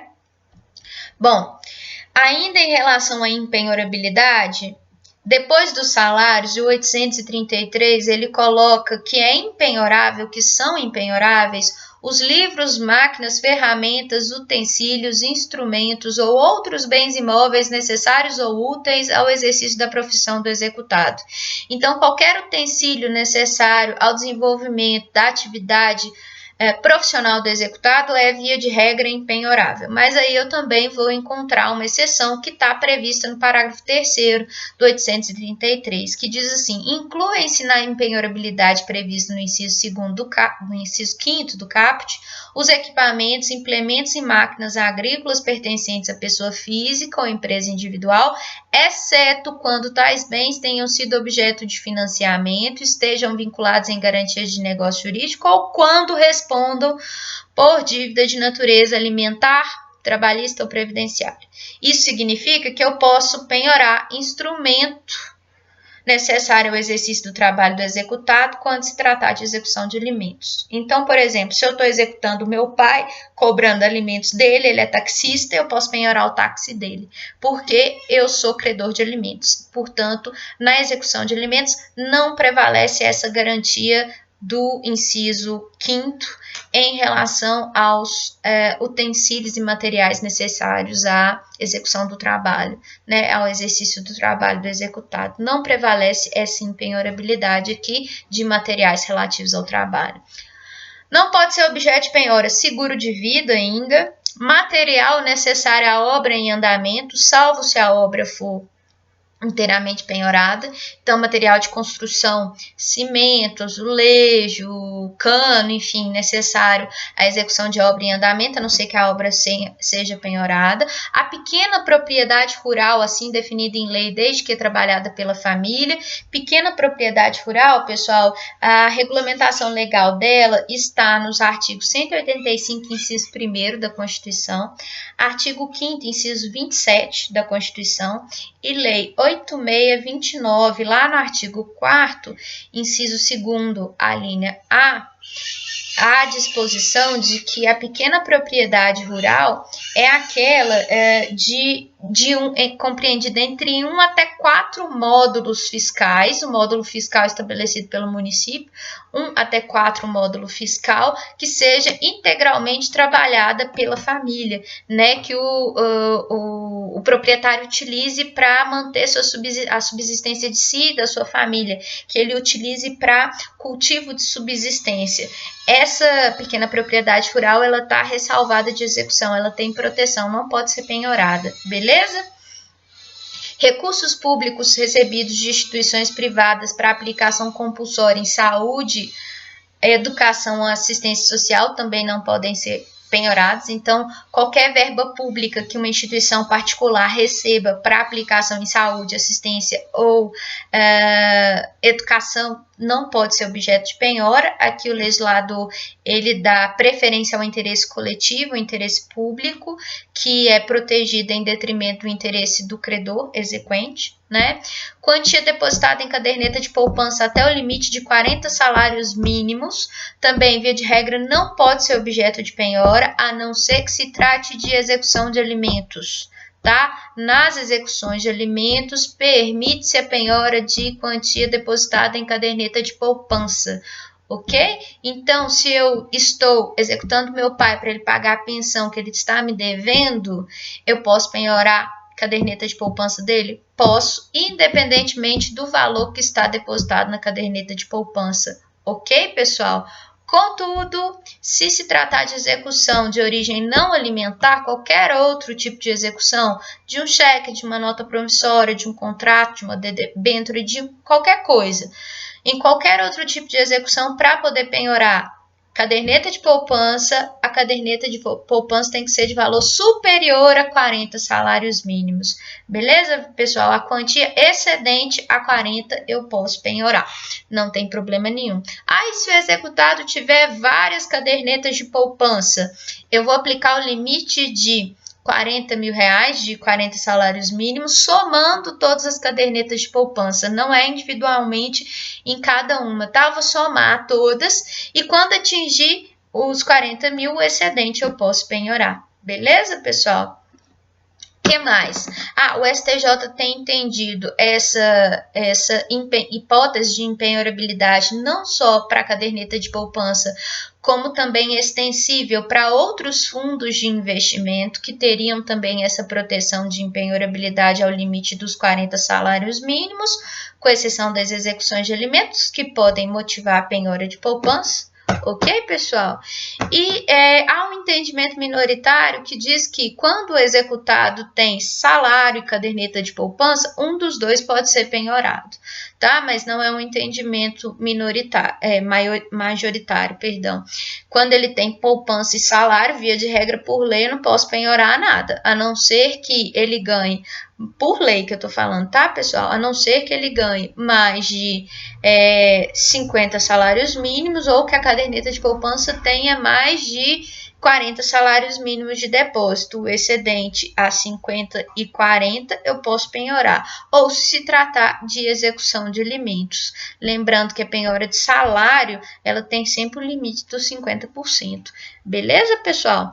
Recursos públicos de fundo partidário recebidos por partido político nos termos da lei. Então, as verbas recebidas por partido político, pelo fato delas terem o interesse de uma coletividade, ali elas também estão protegidas da penhora. E os créditos oriundos de alienação das unidades imobiliárias sob o regime de incorporação vinculados à execução da obra. A incorporadora, pessoal, é aquela que recebe dinheiro de consumidores para poder construir um determinado empreendimento imobiliário.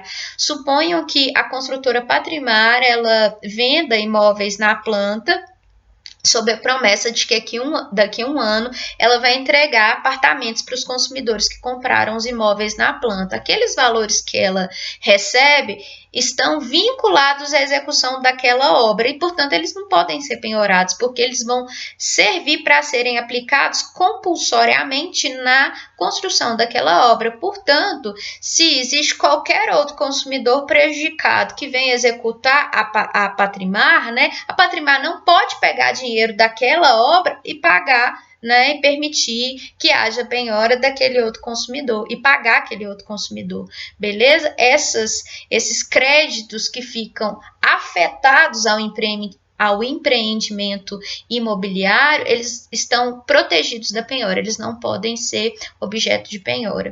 Eu só permito a penhora desses créditos oriundos de unidades imobiliárias decorrentes do regime de incorporação se um consumidor daquele empreendimento ingressa com uma ação de execução. Se for de outro empreendimento, a incorporação desse aqui está protegida, né?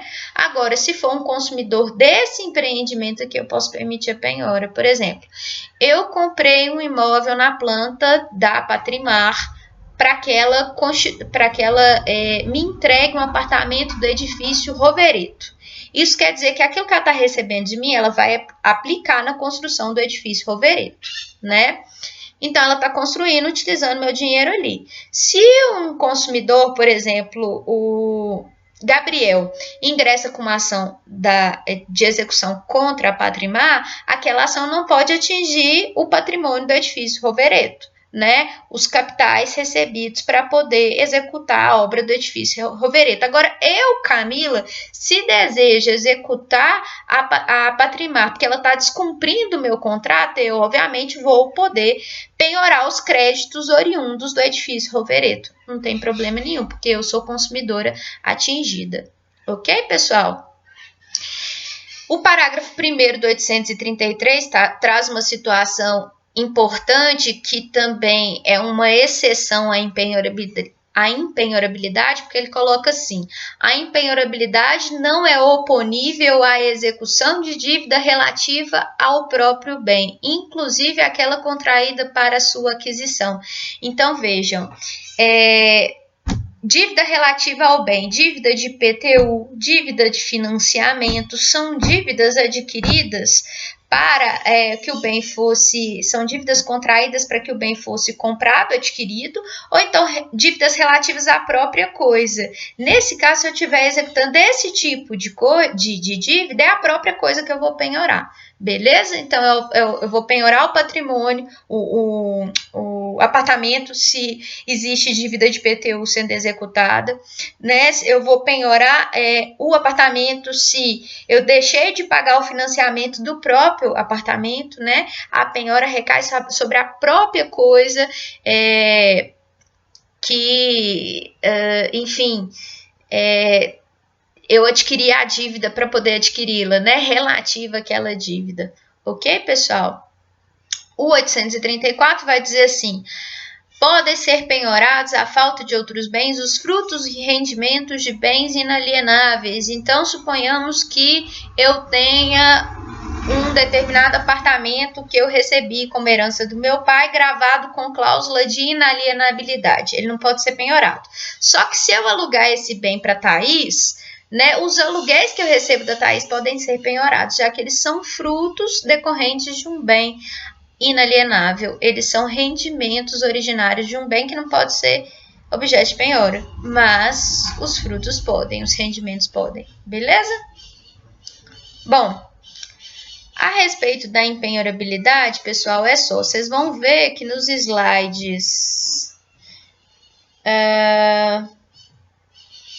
13, 14, 15, 16, 17, 18, 19, tem 20, 21, tem várias situações que vão trazer entendimentos jurisprudenciais, sobretudo do STJ, que vão destacar qual é o posicionamento dele a respeito de penhora de salário, que eu já disse que o dominante é de se permitir a penhora de salário independentemente da origem da execução, seja ela de alimentos ou não, e independentemente do valor que o executado recebe de salário, e que também permite a penhora de poupança, né? Sempre observando o limite de 40 salários mínimos, tá?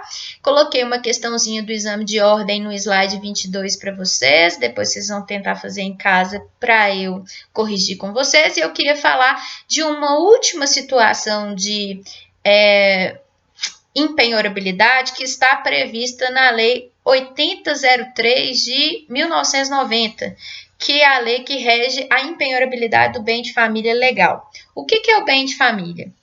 O bem de família é o único imóvel do devedor que é por ele utilizado para a sua moradia e que está, via de regra, a salvo de qualquer tipo de penhora, conforme disposto no artigo 1º da Lei 8003 de 2009. Então, pessoal, essa legislação ela vai traçar as hipóteses de que o bem de família também pode ser objeto de penhora. Via de regra é que ele não pode ser penhorado, e aqui ele é o único imóvel que o devedor utiliza para a moradia dele sozinho ou com a sua família, né? E ele encontra, independentemente de registro em cartório, a proteção de impenhorabilidade, ele não pode ser objeto de penhora. Então, esse bem de família aqui, pessoal, é o bem de família legal, eleito por lei, não é aquele que o devedor, por ato voluntário, por ato de vontade, vai lá em cartório e decide registrar, verbal, uma cláusula de bem de família.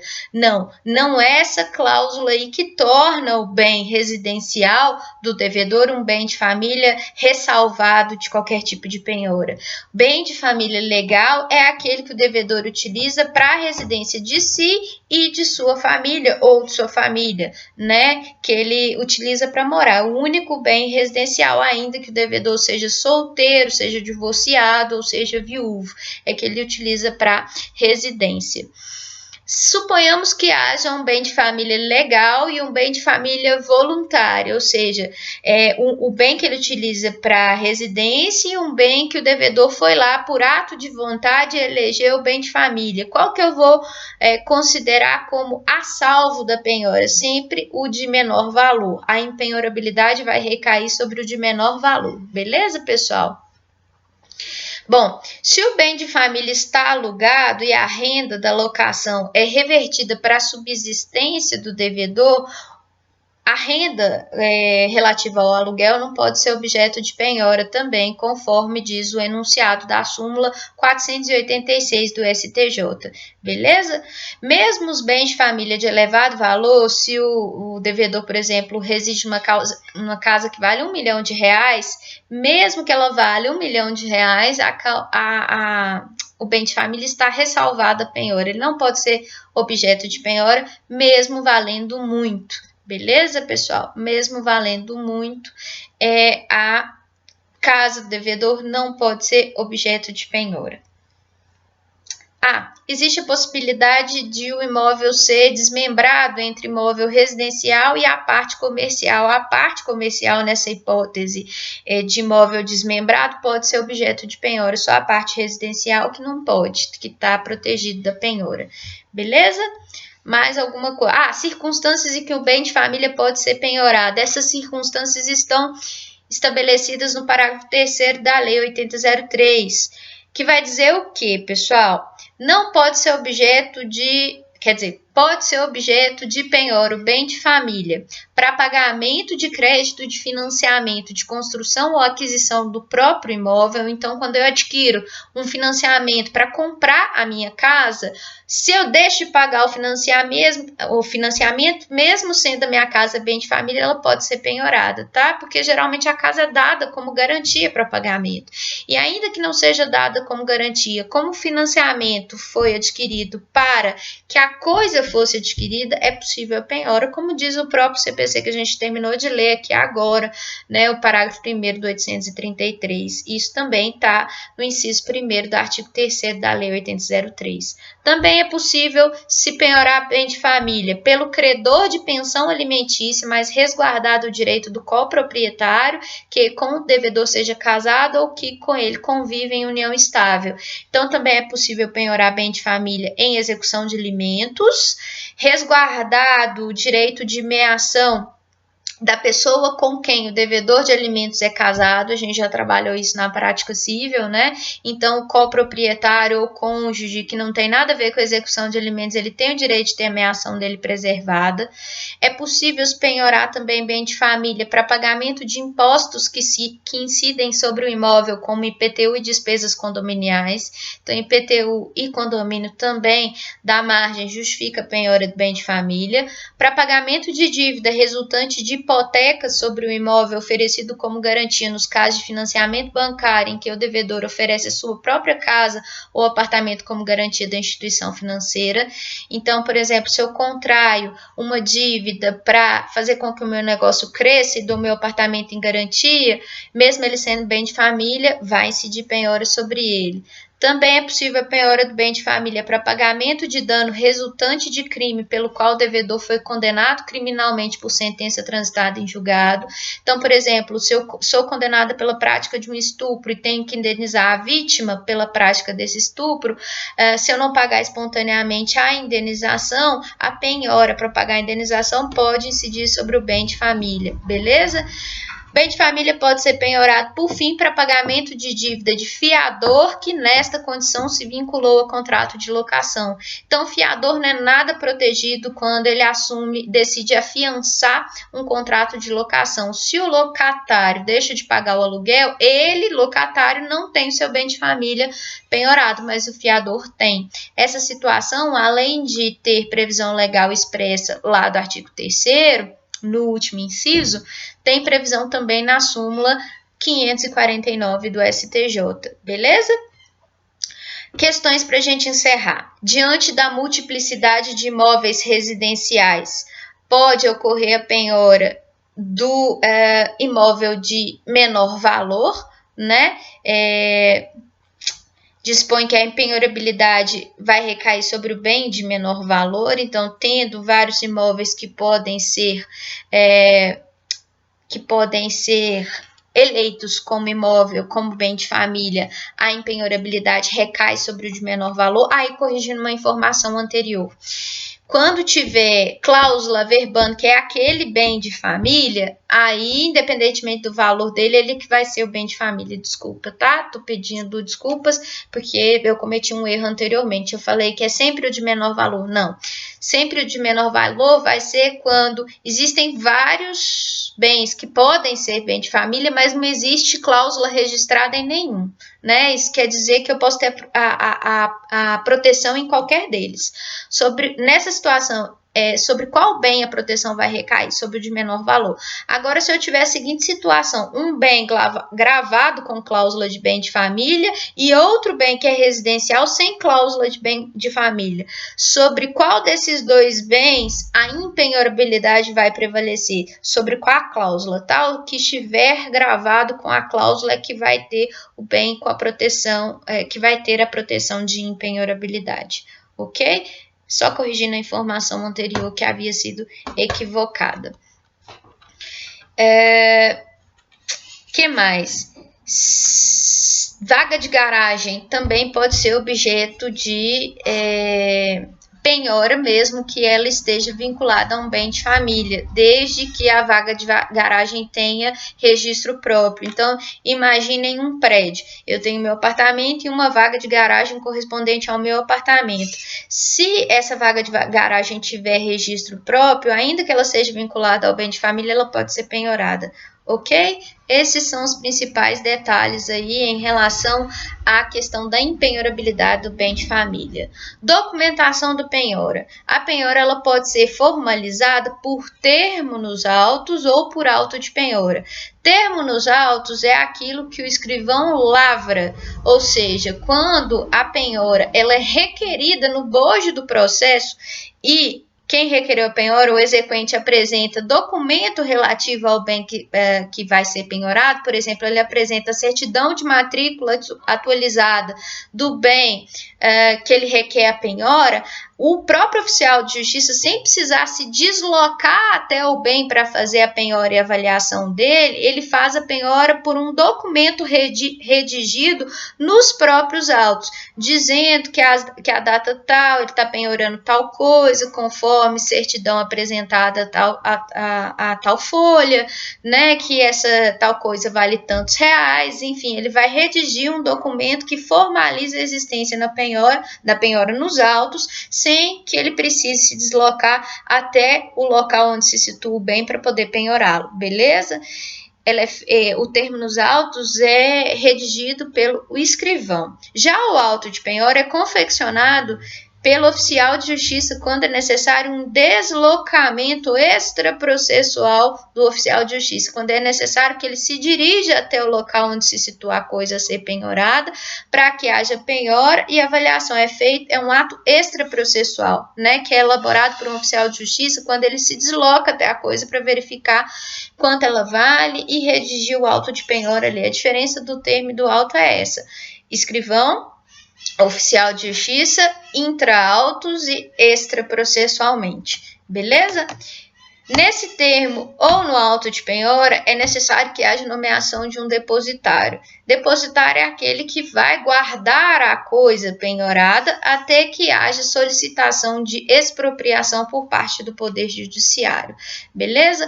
O rol de depositários está previsto no artigo 840.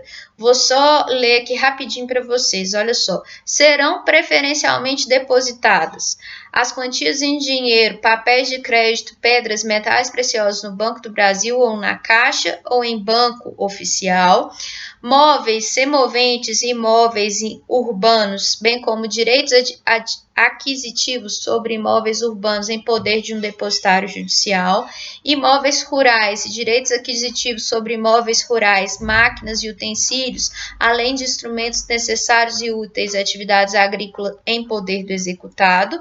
No caso do inciso 2º, se não houver depositário judicial, os bens ficarão em poder do exequente. Os bens poderão ser depositados em poder do executado nos casos de difícil remoção ou quando anuir o exequente. Essa regra do parágrafo 2º é a que tem prevalecido nos principais casos, pessoal. Geralmente é nomeado como depositário, que fica sob a guarda dos bens que foram penhorados, o próprio executado, desde que haja anuência do exequente, beleza? Se o exequente se opor, deve ser nomeado um terceiro para ficar sob a guarda do bem ou o próprio exequente, beleza? Mas geralmente os bens ficam sob depósito do executado. A nomeação do depositário deve ser feita no próprio auto ou no próprio termo de penhora, beleza? Formalizado o auto ou termo, o executado deve ser intimado para tomar conhecimento do termo ou do auto de penhora. Se o executado for casado ou viver em união estável ou o bem penhorado tiver um coproprietário, o cônjuge, companheiro ou coproprietário, eles têm que ser obrigatoriamente intimados da penhora realizada para que, se for o caso, manejem embargos de terceiro, beleza? O exequente, ele pode, além do termo ou do auto de penhora, que por si só são suficientes para gerar direito de preferência, levar esse termo ou auto de penhora a registro no cartório onde está registrado o bem penhorado. Para que ele leva registro? Para que ele averba a penhora, lança à margem do registro do bem? Para que terceiros tomem conhecimento da existência da penhora e se evite a prática de fraude ou fique confirmado mais facilmente a prática de fraude caso ela ocorra. Fraude a gente vai estudar na próxima aula. Ok, pessoal? Deixa eu ver se tem mais alguma coisa importante para vocês. Sim, modificações da penhora. Previsão legal dos artigos 847 a 853. O executado, no prazo de 10 dias após tomar conhecimento da penhora realizada, desde que ele seja intimado depois dela ser formalizada, né? Ele pode requerer a substituição do bem penhorado, desde que ele comprove que a penhora vai ser menos onerosa para ele, que com essa substituição não vai haver qualquer tipo de prejuízo para o exequente. Requerida a substituição do bem penhorado, o executado deve indicar sobre quais bens devem incidir a nova penhora, né, exibindo prova da propriedade dele, certidão negativa, indicando que o bem não se encontra penhorado em nenhum outro processo, beleza? A penhora também pode ser requerida quando ela não obedecer àquela ordem de preferência legal do 835, lembrando que aquela ordem pode ser alterada pelo juiz de acordo com as circunstâncias do caso concreto, tendo em vista que apenas dinheiro tem realmente prioridade na penhora. É admitida a redução ou ampliação da penhora, bem como transferência para outros bens, se no curso do processo o valor de mercado dos bens penhorados for sofreu algum tipo de alteração significativa. Então, se, por exemplo, a penhora está incidindo sobre um bem que está atualmente no valor muito alto e o valor da execução é muito pequenininho, o bem vale muito, a execução muito pequenininho, eu posso reduzir a penhora para um bem de menor valor. Ou o contrário, se a penhora está recaindo sobre um bem que vale muito pouco, eu posso ampliar a penhora para atingir mais patrimônio. Para evitar a deterioração do valor dos bens ao longo do procedimento de execução, já que eles podem perder significativo valor conforme o tempo vá passando, o juiz ele pode determinar a alienação à venda antecipada dos bens penhorados se o exequente assim requerer. Então, por exemplo, se eu penhoro um carro, um celular, um computador, né, um tablet, que são bens que envolvem tecnologia, altamente depreciáveis com o tempo, o exequente pode solicitar alienação antecipada para que não demore tanto e o bem penhorado não perca tanto valor.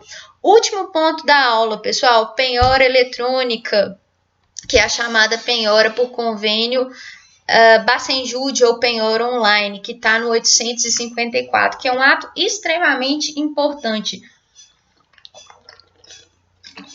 já que ele ocorre na maioria dos procedimentos executivos. E se ele ocorrer, muito bom, porque o procedimento de execução ele vai se encerrar rapidamente. Vejam só o que o 854 diz.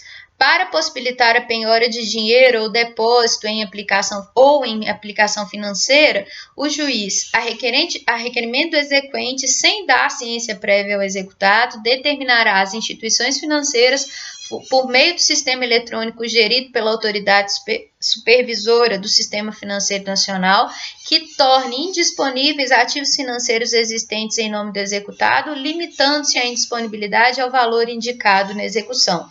No prazo de 24 horas a contar da resposta de ofício, o juiz determinará o cancelamento de eventual indisponibilidade excessiva, o que deverá ser cumprido pela instituição financeira em igual prazo. Então, o que esse dispositivo aqui está falando? Está dizendo que, em se tratando de execução, se tiver possibilidade de penhorar dinheiro ou aplicação financeira ou qualquer coisa que esteja depositada em banco pelo executado, eu vou utilizar um sistema online, eu não, o juiz. O que o juiz vai fazer? Ele vai pedir para o exequente atualizar o valor da execução. A partir da atualização, o juiz vai pegar aquele valor, objeto de execução, valor atualizado, e vai emitir uma ordem de bloqueio de acordo com o CPF ou CNPJ do executado para todo o sistema financeiro nacional. Esse sistema financeiro, as instituições financeiras vão localizar com o CPF, a partir do CPF ou CNPJ do executado, em que bancos esse executado possui depósito, aplicação financeira, conta corrente, o que for, dinheiro para ser bloqueado. E aí os bancos vão bloquear dinheiro do executado, aplicação financeira, poupança, o que tiver do executado. A partir desse momento, os bancos vão retornar com uma resposta para o juiz. Que é através desse sistema online de dados. O juiz acessa através de uma senha individual e depois ele consulta, depois de 2, 3 dias, ele consulta para ver se houve resposta positiva ou negativa. A partir do momento em que ocorre a resposta por parte dos bancos, das instituições financeiras, o juiz vai verificar se foi bloqueado algum valor. Se foi bloqueado algum valor, o juiz tem 24 horas para poder, de ofício, independentemente de requerimento, verificar se aquela penhora está num valor superior ao bloqueio solicitado. Por exemplo, se o juiz tiver mandado bloquear 20 e o bloqueio tiver sido de 40, já que todas as instituições financeiras bloqueiam ao mesmo tempo. Podem ter bloqueado 40, 60, 80. O negócio é que ele tem que pagar só 20, né? O executado deve pagar só 20. Então, o juiz vai manter o bloqueio de 20 e liberar o excedente, liberar os 20 restantes, se o bloqueio tiver sido de 40. A partir do momento em que o juiz estabelece que o valor correto é de 20, ele determina a transferência daquele valor para o banco, onde o valor foi bloqueado, para uma agência oficial. Se for bloqueado no Banco Itaú, por exemplo, eu transfiro para o Banco do Brasil, se for o judiciário estadual, né, do estado de Minas, transfiro para o Banco do Brasil, fica vinculado àquele processo. Beleza, pessoal? Então, o juiz determina a liberação dos valores excedentes no prazo de 24 horas e, a partir dessa determinação, as instituições financeiras têm mais 24 horas para poder liberar. O juiz determina o desbloqueio e as instituições financeiras têm 24 horas para liberar a indisponibilidade excessiva. Beleza? A partir do momento em que o valor é bloqueado e o juiz faz essa liberação, determina essa liberação das indisponibilidades excessivas, o executado ele deve ser intimado na pessoa do advogado dele para tomar conhecimento da penhora realizada. Então, ainda se ele tiver já tido conhecimento, ótimo, porque aí ele nem precisa ser intimado. É o entendimento atual do STJ. Contudo, se o executado ainda não se manifestou, ele precisa tomar conhecimento, compete ao juiz determinar a intimação dele a respeito do bloqueio que foi efetuado. A partir desse momento em que o executado é intimado para tomar conhecimento do bloqueio, através da pessoa do seu advogado, ele tem 5 dias para poder se manifestar. Dentro desses 5 dias, o que o executado pode alegar? Ele pode alegar que as quantias que foram bloqueadas são impenhoráveis, então ele pode alegar que houve bloqueio de salário, que houve bloqueio de caderneta de poupança, né? Que houve bloqueio de subsídio, né, de provento de aposentadoria, de verba de caráter alimentar que não pode ser objeto de penhora. Então, ele pode alegar impenhorabilidade da quantia ou ele pode alegar que ainda persiste bloqueio em excesso, que o juiz já liberou, mas ainda tem bloqueio em excesso. Aí o juiz ele tem que apreciar essas impugnações, se elas forem feitas, e julgadas as impugnações, o que o juiz vai fazer? Converter o bloqueio em penhora.